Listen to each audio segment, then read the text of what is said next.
I want to ask you a question, and it's an important question. I really want you to think about this. What do you think that your legacy will be?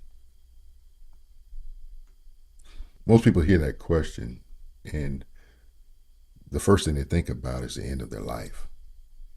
What people are going to remember about them, what people will say about them at their funeral, whether anyone remembers our name. I used to think that too, but I don't anymore. Today, I think legacy is something we're building every single day. Not someday, but today. When we hear the word legacy, our minds usually go to famous people, presidents, inventors, civil rights leaders, authors, entrepreneurs,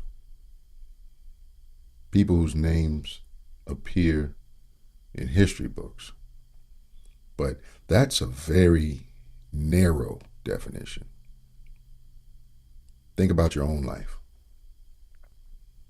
Can you remember a teacher who changed the way you thought? A coach who believed in you? A grandparent who taught you something that you'll never forget? A friend who showed up when you needed them? None of those people needed worldwide recognition to have a legacy. They changed one life, yours. And sometimes that's enough to change generations. As I've gotten older, I've realized something. Some of the most valuable things that my parents gave me weren't things. They were habits, ways of thinking, ways of working, ways of treating people, attitudes towards responsibility. Those things became part of me long before I realized that they were even being taught. Not because someone gave me a lecture, but because I watched them live. That's how legacy usually works. It's more often caught than taught. Here's something I've been thinking about lately. Whether we realize it or not, someone is always watching us. Maybe it's our kids, maybe it's our coworkers, maybe our friends, maybe our audience. And people learn as much from our consistency as they do from our words. That's one of the reasons responsibility matters so much, because responsibility is never just shaping us, it's shaping the people around us. One of the reasons I've become so committed to building Black Logic Media is because I keep thinking beyond YouTube, beyond a website, beyond books. I think about what kind of thinking gets passed to the next generation. Will people become more curious, more responsible, more disciplined, more willing to investigate, more willing to own their own decisions? If that happens, then the project has accomplished something much bigger than creating content. It's helped people become better thinkers. And honestly, I can't think of a better legacy than that. I've also realized that legacy isn't usually built during extraordinary moments. It's built and ordinary ones.